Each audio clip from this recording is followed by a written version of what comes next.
ভালো স্যার, রুমটা একটু খালি খালি লাগছে। যখন ফার্নিচার এসে যাবে রুমটা কিন্তু দারুণ লাগবে স্যার। স্যার কি হলো?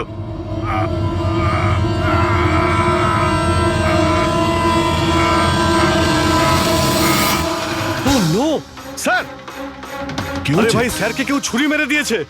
ছুরি মেরে দিয়েছে? কোথায়? কে মেরেছে ছুরি? বুঝতে পারছি না। কিন্তু তুমি তো ভিডিও চ্যাট করছিলে ওর সাথে না? হ্যাক করছিলাম, কিন্তু হঠাৎ করে এই ছুরি কোথা থেকে এলো আর কিভাবে ওনার লাগলো কিছুই বুঝতে পারলাম না। কি?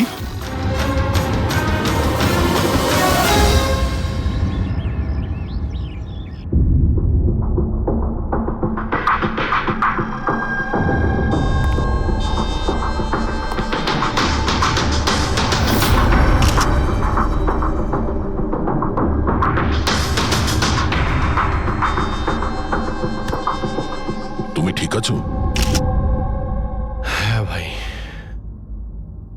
বুঝতে পারছি না এসব কি করে হয়ে গেল। স্যার স্যার কেতন স্যার তো 100 জনেরও বেশি আসামিকে জেলে পৌঁছেছেন। হতে পারে ওদের মধ্যেই কোনো একজন আসামি এই সব করেছে। হ্যাঁ, কিন্তু কিভাবে, কখন? কেতন স্যার আমার সঙ্গে কথা বলছিলেন, এইখানে বসেছিলেন, ওনার পিছনে কেউ ছিল না। তাহলে হঠাৎই ছুরিটা কে মারলো আর কিভাবে মারলো? তুমি একদম শিওর যে ঘরের মধ্যে আগে থেকে কেউ ঢুকে বসেছিল না? আরে না ভাই, কেতন স্যার ভিডিও চ্যাটে উনি পুরো রুমটা দেখাচ্ছিলেন, আমরা কথা বলছিলাম। আর রুমটা দেখো, এখানে কোনো জায়গাই নেই, সব কিছু তো খোলা, কেউ কোথায় কিভাবে লুকোতে পারে? তুমি বলেছো যে তোমার সামনেই কেতনবাবু দরজা খুলে ভেতরে এসেছেন। হ্যাঁ, উনি এই দরজাটা খুললেন, ভিতরে ঢুকলেন, আর উনি দরজাটা বন্ধও করেছিলেন। তাহলে তো পরিষ্কার ব্যাপার, খুনি এই ঘরের মধ্যে আগে থেকেই ছিল, পরে আসেনি। আর সেটাই তো ভাই আমি দেখতে পেলাম না কেন? আরে আমার কথা ছাড়ো, ইনি কেন দেখতে পেলেন না? স্যার, এই রুমটাতে আসার আর কোনো রাস্তা নেই, এই দরজাটা ছাড়া। জানলা টানলা কিছুই নেই। পুরবি, এই রুমটা আবার ভালো করে চেক করো, কোনো না কোনো গুপ্তগত হতেই হবে এই রুমের। স্যার স্যার আমি 3 বার চেক করেছি, প্রত্যেকটা জায়গা, প্রত্যেকটা কোণা, সবকিছুই। সত্যি এই রুমে আসার আর কোনো রাস্তা নেই। কোনো না কোনো গুপ্ত রাস্তা তো হবেই এই রুমের। কিছু গন্ডগোল আছে এখানে, না হলে এটা সম্ভব নয় যে অভিজিৎ ওই খুনিকে দেখতে পায়নি। এই কেতনবাবু এখানে একাই থাকতেন না? হ্যাঁ, একাই থাকতেন, এখানে কেয়ারটেকার থাকতো। তাহলে এটা জানতে হবে যে কে কে ওনার সঙ্গে দেখা করতে আসতো, আর কে কে জানতো কেতনবাবুর এই নতুন বাড়ির ব্যাপারে। ইয়া পঙ্কজ স্যার। এই কেয়ারটেকারকে ডেকেছো তুমি? হ্যাঁ স্যার, কথা হয়েছে, আসছে। ফ্রেডি, প্রত্যেকটা ফিঙ্গারপ্রিন্ট নেবে, একটা যেন বাদ না যায়। হ্যাঁ স্যার, প্রতিটা কোণের ফিঙ্গারপ্রিন্টস তুলে আনবো স্যার। স্যার, আমি তো দুদিনের ছুটিতে গেছিলাম, আমি কি করে জানবো যে এরকম এত বড় একটা ঘটনা ঘটে যাবে? তুমি ছাড়া এখানে আর কে কে আসতো? কেতন স্যার আর কার্পেন্টার, কতজন কার্পেন্টার ছিল? 3টে। আর কতদিন ধরে কাজ করছিল? প্রায় 1 মাস ধরে। 1 মাস ধরে? তার মানে ঘরের কোনা কোনা ওরা জানতো। এই কার্পেন্টার কেতনবাবু কোথা থেকে এনেছিলেন? ওনার পরিচিত ছিল নাকি কেউ পাঠিয়েছিল? না স্যার, ওরা কেতন স্যারের জানাশোনা লোক ছিল, কারণ ওরা কেতন স্যারের আগের বাড়িতেও কার্পেন্টারের কাজ করেছে। তুমি শিওর যে আর কেউ আসেনি? না স্যার। হ্যাঁ, মনে পড়েছে স্যার, 2জন অচেনা লোক এসেছিল। একজন কোনো এক ইন্টারনেট কোম্পানি থেকে এসেছিল, আর দ্বিতীয়জন ওয়াটার পাইপলাইন চেক করতে এসেছিল। ওরা পুরো বাড়ি ঘুরে দেখেছিল। স্যার এর জন্য আমাকে বকেছিলেন। কেন বকেছিলেন? কেননা আমি ওদের ভেতরে আসতে দিয়েছিলাম। স্যারের ওই 2জনের প্রথম থেকে আসার কোনো খবর ছিল না, আর স্যার ইন্টারনেট কানেকশনের জন্য কাউকে কিছুই বলেনি। আর এটা কবেকার ঘটনা? এটাই 2-3 সপ্তাহ আগের কথা। ও, মনে হচ্ছে এই দুজনেই কোনো গন্ডগোল করেছে। আচ্ছা, 5 বছর আগে তোমরা যখন এই কেসটা সলভ করেছিলে তখন কেতনবাবু ছাড়া এই টিমে আর কে কে ছিল? আমি পূরবী, কেতন স্যার আর মহেন।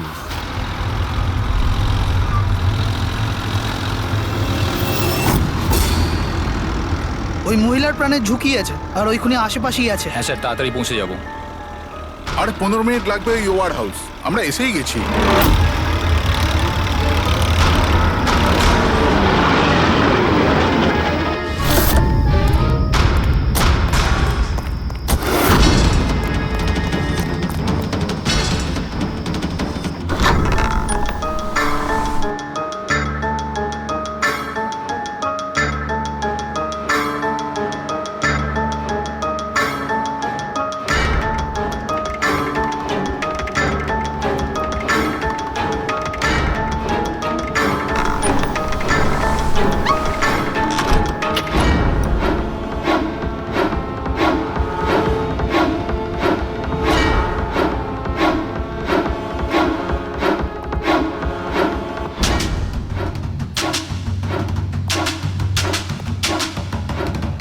স্যার, এখানে তো কোনো মহিলাকে দেখতে পাচ্ছি না, আর ওই অপরাধীও নেই।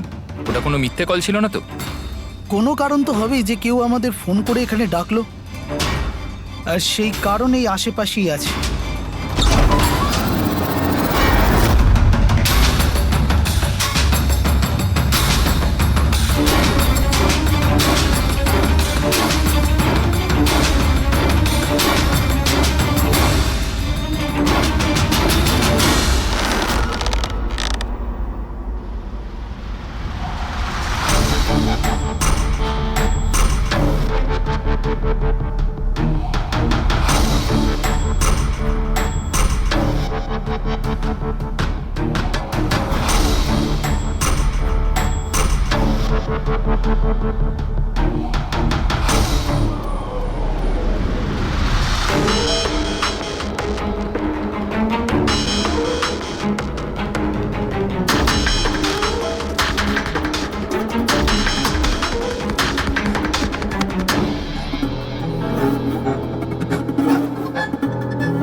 স্যার, স্যার, বিনোদ, স্যারকে কেউ ছুরি মেরেছে। Sir, sir, oh no, oh no, he is dead. তুমি দরজাটা দেখো, দরজা দেখো তাড়াতাড়ি। আরে দরজা তো ভেতর থেকে বন্ধ, তার মানে খুনি ঘরের ভেতরেই কোথাও আছে। ওদিকে দেখো, তুমি ভেতরটা দেখো, তাড়াতাড়ি যাও। দেখছি।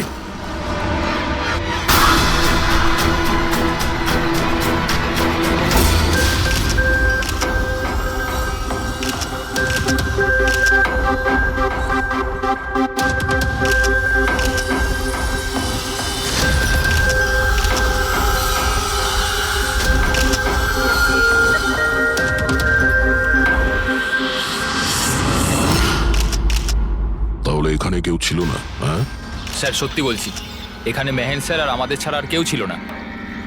বুঝতেই পারছি না যে খুনটা করলো কি। আচ্ছা, আপনারা এখানে এসেছিলেন কেন? স্যার, একজন মহিলা ফোন করেছিলেন যে ওনার প্রাণ বিপদে আছে, ওনাকে বাঁচাতেই আমরা এখানে এসেছিলাম।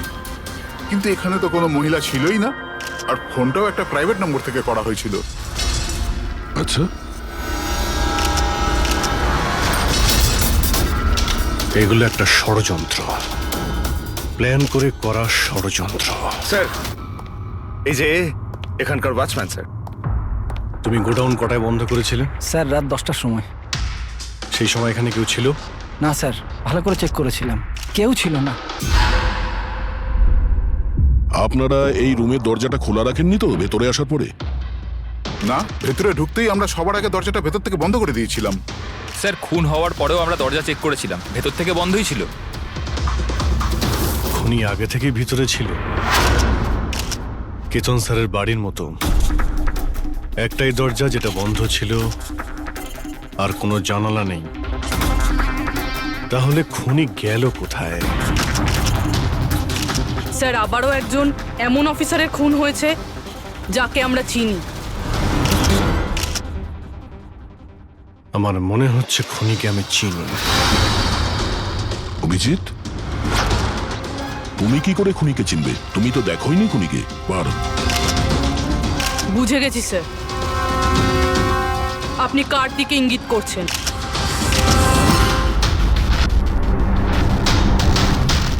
তুমি জানো এসব কি?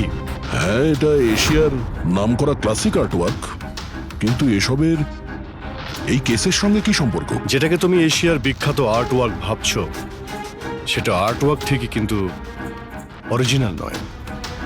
এটা ডুপ্লিকেট, নকল। এগুলো নকল, কিন্তু দেখতে তো একদম। দেখতে একদম আসল, অথচ এটা নকল। কিন্তু এই আর্টওয়ার্কের এই দুটো মার্ডারের সঙ্গে কি সম্পর্ক? এটা 5 বছর আগের কথা দয়া। তোমার এটা মনে আছে তুমি আর এসিপি স্যার ডেপুটেশনের জন্য দিল্লি গিয়েছিলে?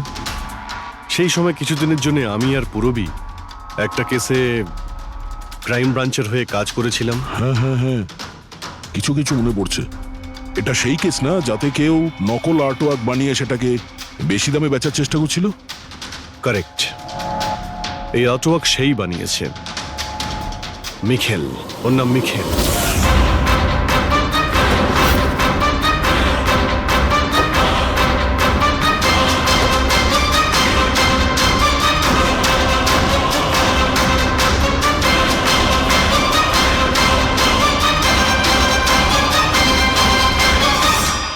এমনটা নয় যে ওর প্রতিভা বাকি শিল্পীদের থেকে অনেক কম ছিল, তবে সত্যি কথা বলতে ও ওদের থেকে অনেক বেশি ট্যালেন্টেড ছিল।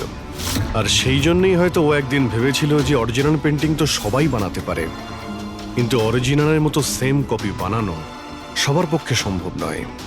আর এই কাজে এত টাকা ছিল যে ওর আসল পেন্টিং বানানোর কোনোদিনও প্রয়োজনই হয়নি। ও কোটি কোটি টাকা ইনকাম করেছিল মহান আর্টিস্টের অরিজিনাল পেন্টিংয়ের নকল পেন্টিং বানিয়ে। আর ওর কাজ এতটাই ভালো ছিল যে কেউ বলতে পারতো না যে পেন্টিংটা আসল না নকল। অনেকবার তো 30-40 বছরের আগের ক্যানভাসের পেন্টিং করেছে ও, অথচ সেটা কারো পক্ষে ধরাই সম্ভব ছিল না। কিন্তু একদিন পরিস্থিতি এমন হলো, অনেক আর্ট প্রেমী যখন কোটি কোটি টাকা লস করলো, তখন ক্রাইম ব্রাঞ্চ মিখেলকে ধরার দায়িত্ব আমাদের 4 জন অফিসারকে দেয়। কেতন স্যার, মহেন, পুরবী আর আমি। মিখেলকে ধরা এত সহজ ছিল না, কিন্তু কথায় আছে না, পিঁপড়েকে ধরতে হলে মিষ্টির ব্যবহার করতে হয়। আর এই পিঁপড়ের মিষ্টি ছিল ওর পুরনো ক্যানভাস আর সেই কেমিক্যাল যেগুলো ব্যবহার করত 200 থেকে 250 বছরের পুরনো পেন্টিং তৈরি করতে। আমরা সমস্ত আর্ট গ্যালারি আর দোকানে নজর রাখতে শুরু করে দিই যেখানে এইসব জিনিস পাওয়া যেত। যারা এই সমস্ত জিনিস কিনতে আসতো তাদের পুরো ঠিকুজি কুষ্টি বার করতাম আমরা।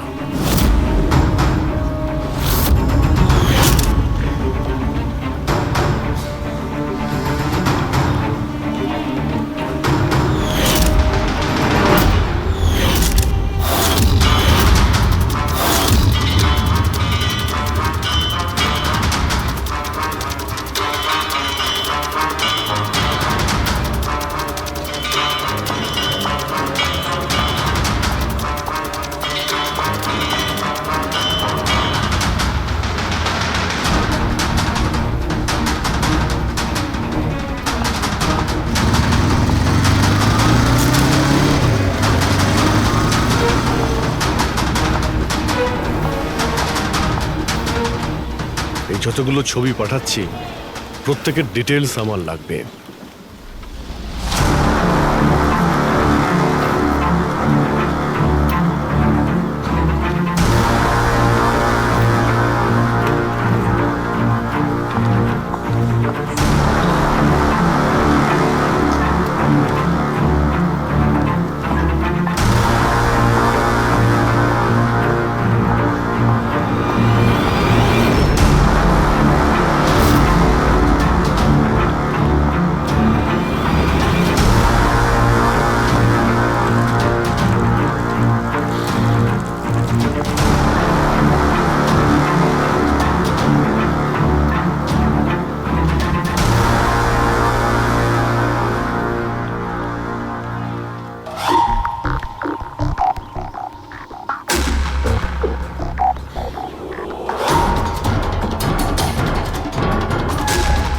তারপরে 1 সপ্তাহ পরে আমরা এমন একটা মেয়েকে দেখলাম যে জিনিসপত্র তো কিনতো, কিন্তু তার কোনো আর্ট ব্যাকগ্রাউন্ড ছিলই না।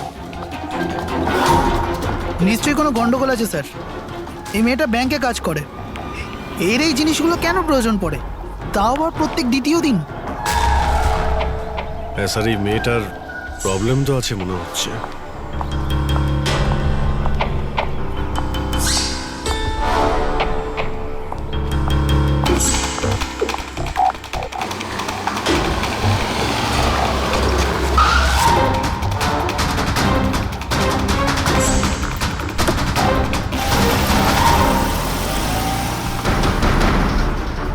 এই মেয়েটার একটু গন্ডগোল আছে, ওর পিছু নাও, দেখো কোথায় যাচ্ছে।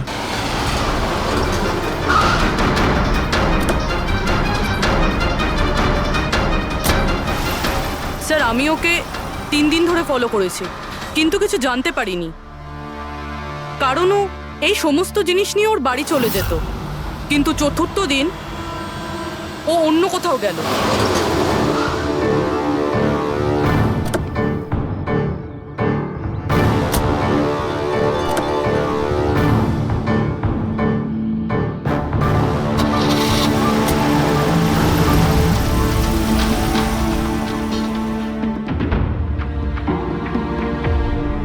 নিখিল, নিখিল, নিখিল,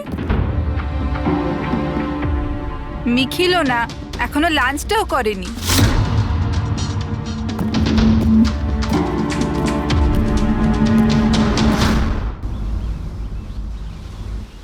এখনো লাঞ্চও করনি? এত কি কাজে ব্যস্ত থাকো যে খাওয়ার টাইম থাকে না? তোমায় দেখলেই তো আমার পেট ভরে যায়। জানো, বেবিকে মাখন লাগানোর না, এটা অনেক পুরনো আইডিয়া।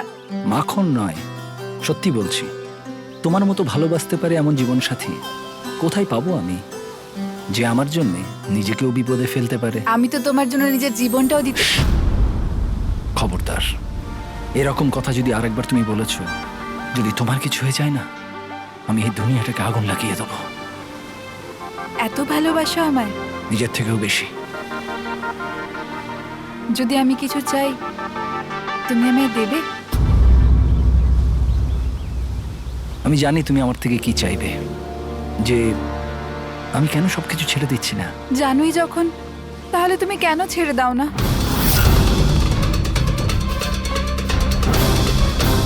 শীতল, মানুষের জীবনে দুটো নেশা হয়, আমার ভালোবাসার নেশা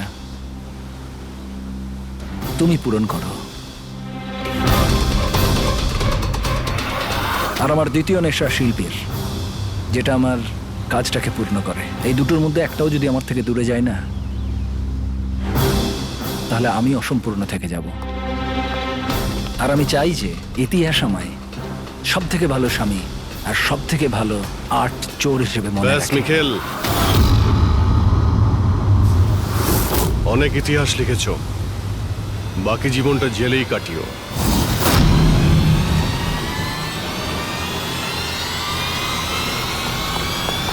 নিখিল,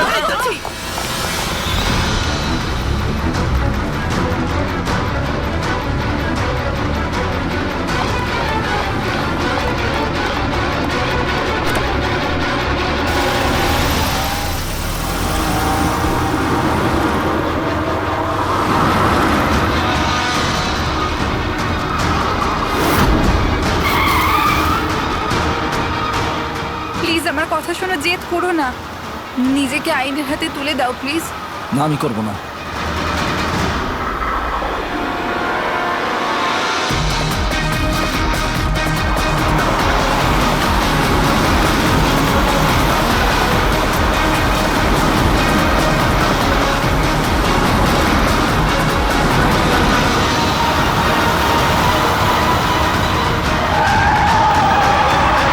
নিখিল!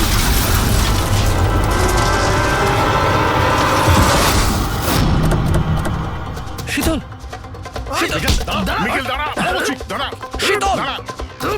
শীতল, চোখ খোলো, শীতল।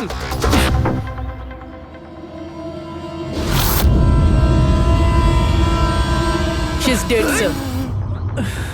তোমাদের জন্য আমার শীতল আমাকে ছেড়ে চলে গেল। ছাড়বো না আমি তোমাদের। তোমার স্ত্রীর মৃত্যুর জন্য আমরা দুঃখিত, কিন্তু তার জন্য দায়ী আমরা নই, তুমি।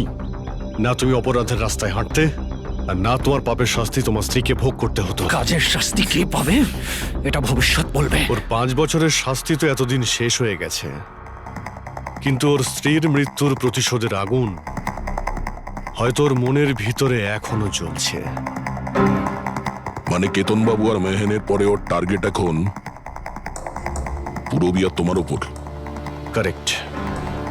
কিন্তু স্যার, ও এসব করছেটা কি করে?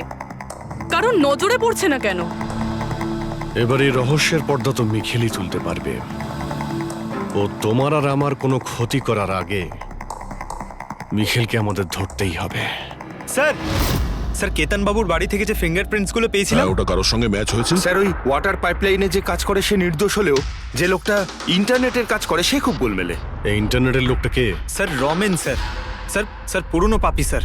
এই তো 6 মাস আগে ও অথর রোড জেল থেকে ছাড়া পেয়েছে স্যার। Arthur road jail? ওই মিখেলকে তো ওই জেলেই রাখা হয়েছিল।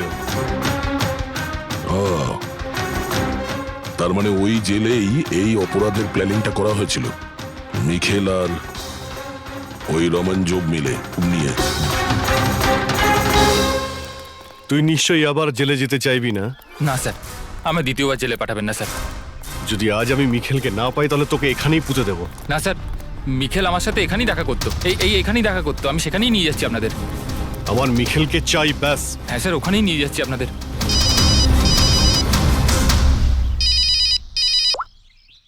হ্যাঁ শান্তি। কি? বাবা শরীর খারাপ করছে? কিন্তু এরকম হঠাৎ? আমি তো কেসের ইনভেস্টিগেশন করতে এসেছি। কি হয়েছে? স্যার ওই বাবা একটু অসুস্থ হয়ে পড়েছে। ওই শান্তি নার্স যে আমার বাবার দেখাশুনো করে, সেই ফোন করেছিল। ঠিক আছে, তুমি যাও, আমরা দেখে নিচ্ছি। কিন্তু স্যার। যাও, আর কোনো প্রয়োজন পড়লে ফোন করবে।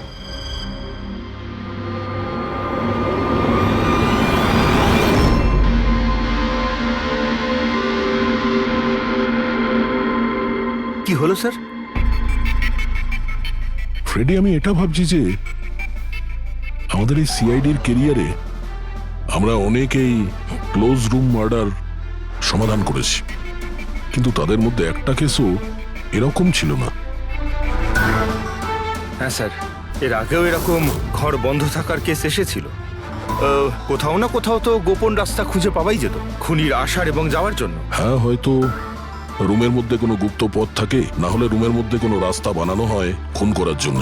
কিন্তু এখানে না তো কোনো গুপ্ত রাস্তা আছে, না রুমের মধ্যে কোনো গন্ডগোল করা হয়েছে, না। আর এই খুনি এমন যাকে দেখাই যাচ্ছে না। স্যার, আমার তো ভেবেই কিরকম মাথাটা ঘোরা শুরু হয়ে গেছে।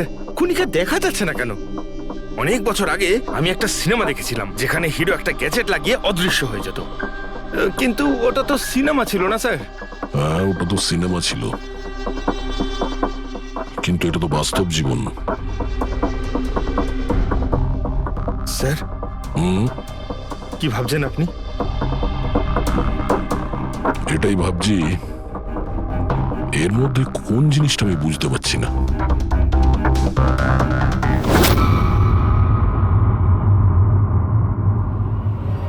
ও মাই গড, তার মানে এই ব্যাপার।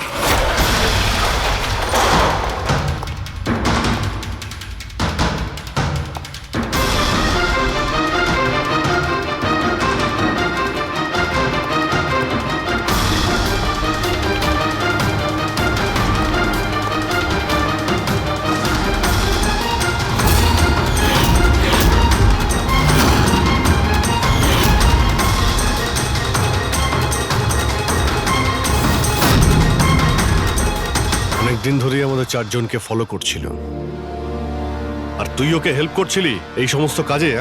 হ্যাঁ স্যার।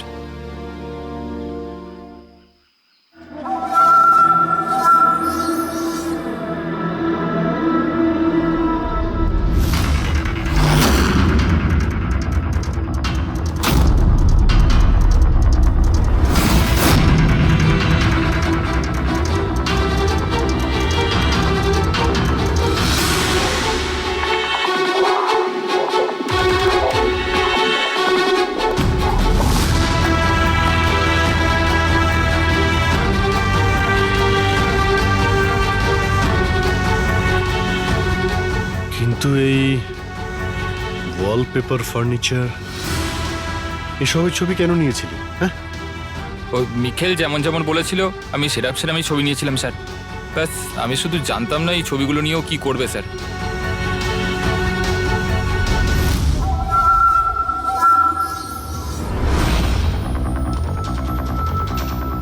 তাহলে কি এই ছবির মধ্যেই লুকিয়ে রয়েছে খুনের রহস্য?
হ্যালো, কেমন আছো অভিজিৎ বাবু?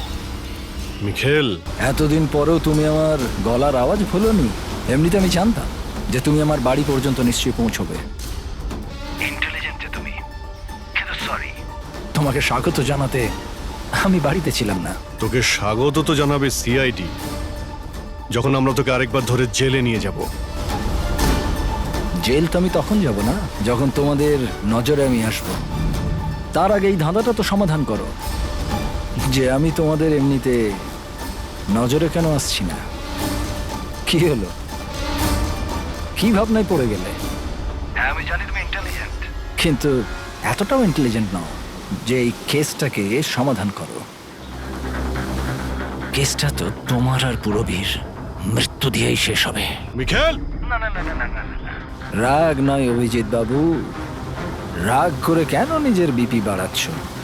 চলো একটা ছোট্ট তোমায় হিন্ট দিয়ে দিই। আমায় তুমি সেখানেই দেখতে পাবে যেখানে এই গল্পের শুরু হয়েছিল, যেখানে শীতলকে তুমি আমার থেকে ছিনিয়ে নিয়েছিলে। পুরবী মারা যাওয়ার আগে তো নিশ্চয়ই পৌঁছতে পারবে। মিখেল, মিখেল, হ্যালো পঙ্কজ, তুমি এক্ষুনি পুরবীকে ফোন করো। ওকে বলো বাড়িতে থাকতে, বাইরে বের না হতে। ও কি হলো স্যার? আচ্ছা, আমি যেটা ভাবছি সেটা যদি ঠিক হয় তাহলে জানা যাবে যে খুনি এগুলো কিভাবে করলো। কিভাবে? আশ্চর্য তো, বাবা তো পুরোপুরি সুস্থ আছে। তাহলে তাহলে শান্তি ফোন করে আমাকে ডাকলো কেন? আর নিজেও তো বাড়িতে নেই। ফোন করলাম, ফোনটাও ধরছে না।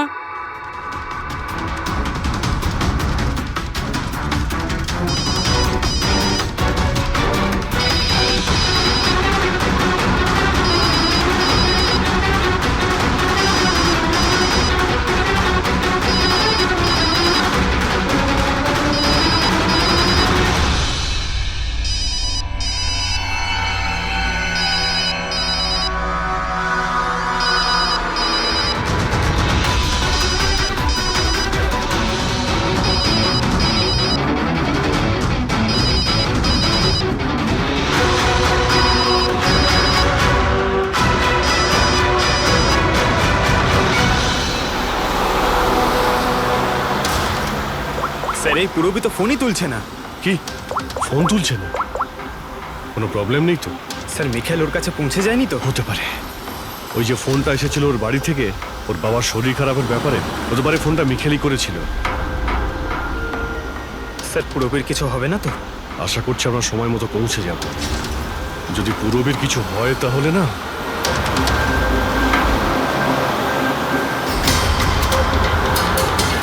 এসে গেছি।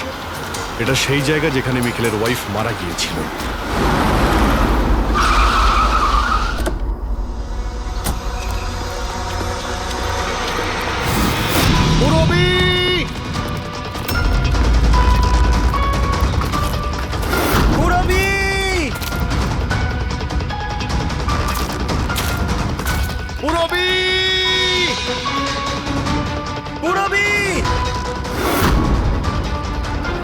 ওই দিকটা দেখো।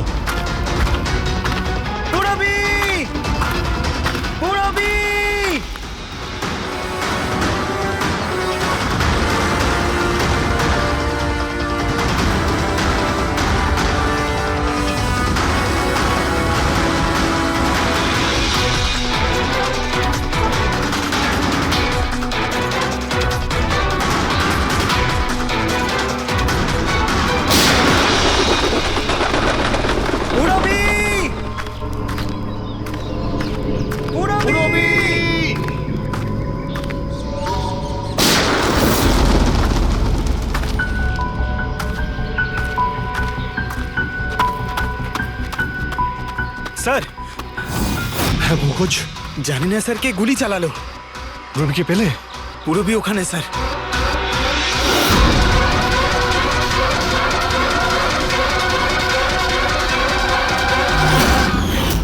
ও নো, পঙ্কজ অ্যালার্ট থাকবে। আমাকে কভার করো, আমি যাচ্ছি পুরবীর কাছে।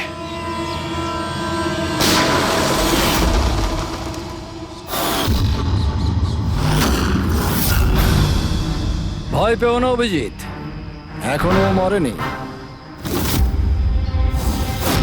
কিন্তু যদি ওর কাছে যাওয়ার চেষ্টা করো তাহলে আমার আঙুল ট্রিগারের ওপর আছে, আর গুলিটা তো তোমার থেকে তাড়াতাড়ি পৌঁছবে।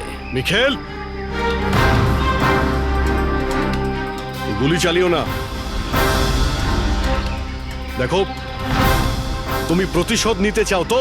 দেখো আমি এসে গেছি, তুমি পুরবীকে যেতে দাও। খবরদার, কোনো চালাকি নয় অভিজিৎ, কারণ তুমি আমাকে দেখতে পাবে না, কিন্তু আমি তোমায় ভালো করে দেখতে পাবো।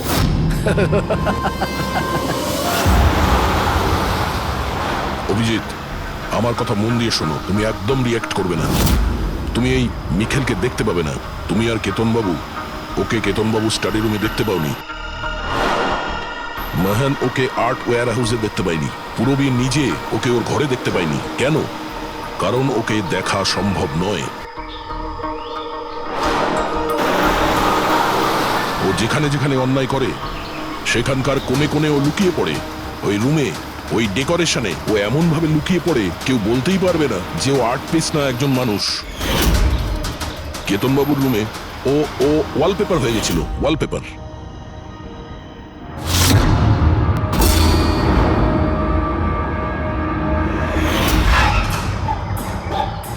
আর মেহানের ওই ওয়্যার হাউসে ও ও পোর্ট্রেট হয়ে গেছিল।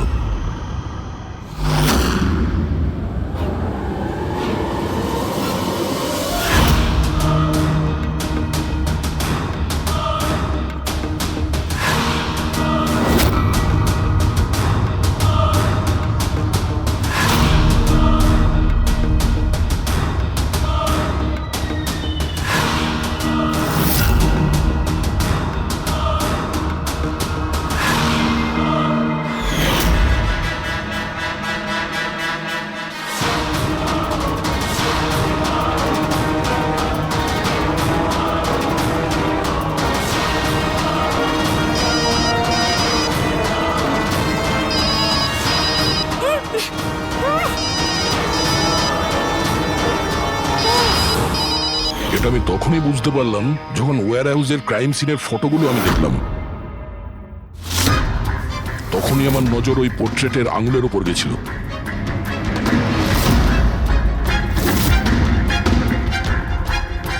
ও পোর্ট্রেট ছিল না, ওই মিখেল ছিল, মিখেল।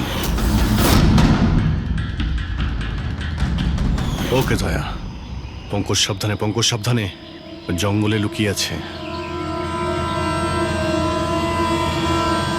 পঙ্কজ, তুমি এখানেই থাকো, রবির দিকে নজর রাখবে। মিখেল, আমরা কিছুই করব না, আমরা এখান থেকে চলে যাচ্ছি। তবে তুমি পূরবীকে ছেড়ে দাও প্লিজ।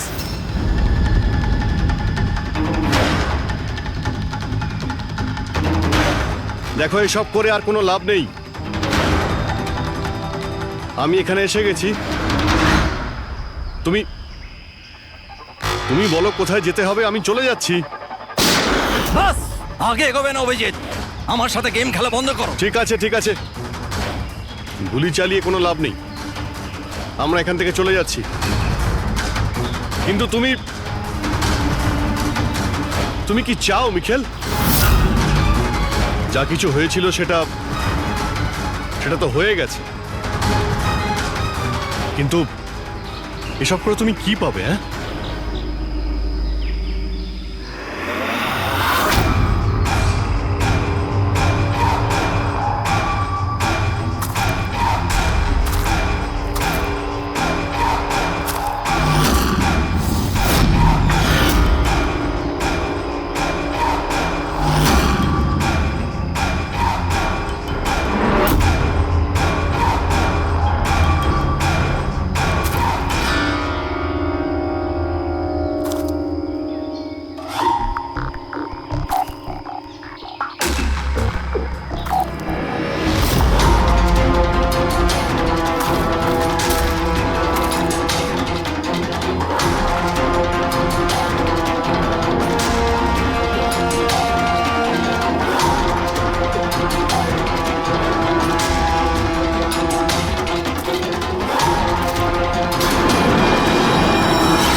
আমার শীতলকে তুই আমার থেকে নিয়েছিলি, আমি তোকে ছাড়বো না।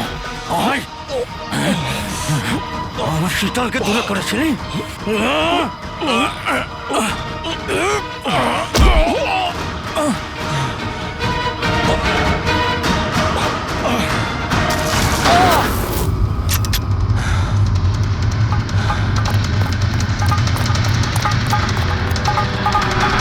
রবি, তুমি ঠিক আছো তো? তোর আসল জায়গা জেলে, আর এইবার তুই বাইরে আসবি না, সোজা ফাঁসিতে ঝুলবি।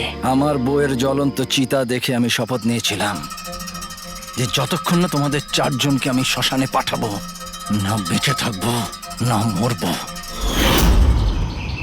দুজন তো গেল, এখন তোমরা দুজন বেঁচে। তোমাদের আইনকে বলো যেন শক্ত থেকে শক্ত জেল বানাই, কারণ এবার কোনো জেলই তোমাকে আমার থেকে বাঁচাতে পারবে না। ঠিক আছে, চলো নিয়ে যাও একে। চল চল।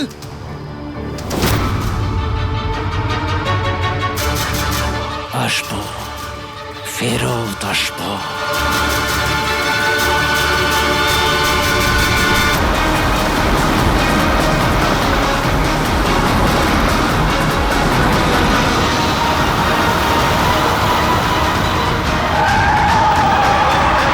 নিখিল!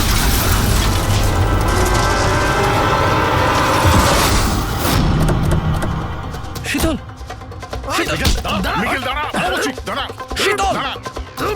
শীতল, চোখ খোলো, শীতল।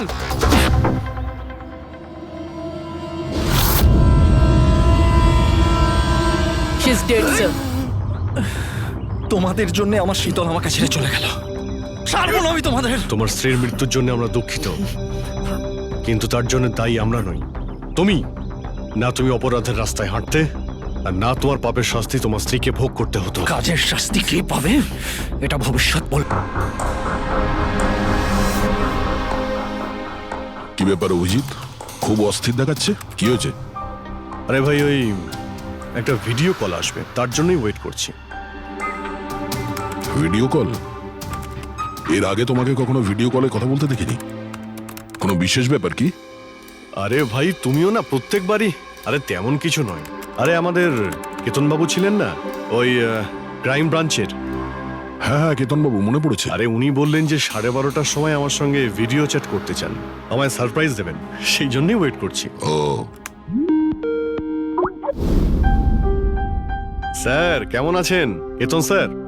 আরে আপনাকে তো একদম ফিট মনে হচ্ছে। আরে কেন পেছনে লাগছো বাবা? জানো রিটায়ারমেন্টের পরে বডিটা একটু বেড়ে গেছে। একটু এক্সারসাইজ করতে হবে। আরে না না স্যার, সত্যি বলছি আপনাকে খুব স্মার্ট লাগছে। হ্যাঁ, আচ্ছা এটা বলো, তুমি তোমার বিয়ের কার্ড কবে পাঠাচ্ছ?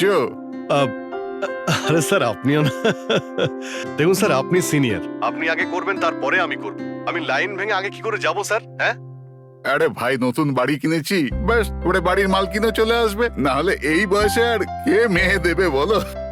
আরে স্যার আশা নিয়েই আমরা সবাই বেঁচে আছি। কোথায় বাড়ি কিনেছেন আপনি? ফার্ম হাউস নিয়েছি ওয়াসিতে। হ্যাঁ চলে এসো রোববার, একসাথে লাঞ্চ করব। অবশ্যই স্যার, অবশ্যই যাব। এখন তোমাকে আমি এই ঘরটা দেখাচ্ছি, দেখো ঘরটা কেমন দেখতে। এই যে দেখো,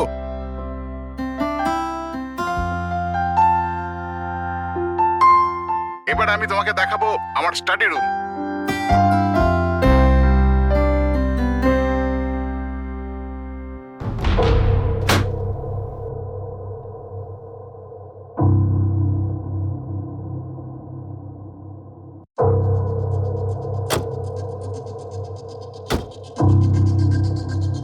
অভিজিৎ এবার দেখো, দেখাচ্ছি তোমাকে দারুণ জিনিস, ফার্স্ট ক্লাস।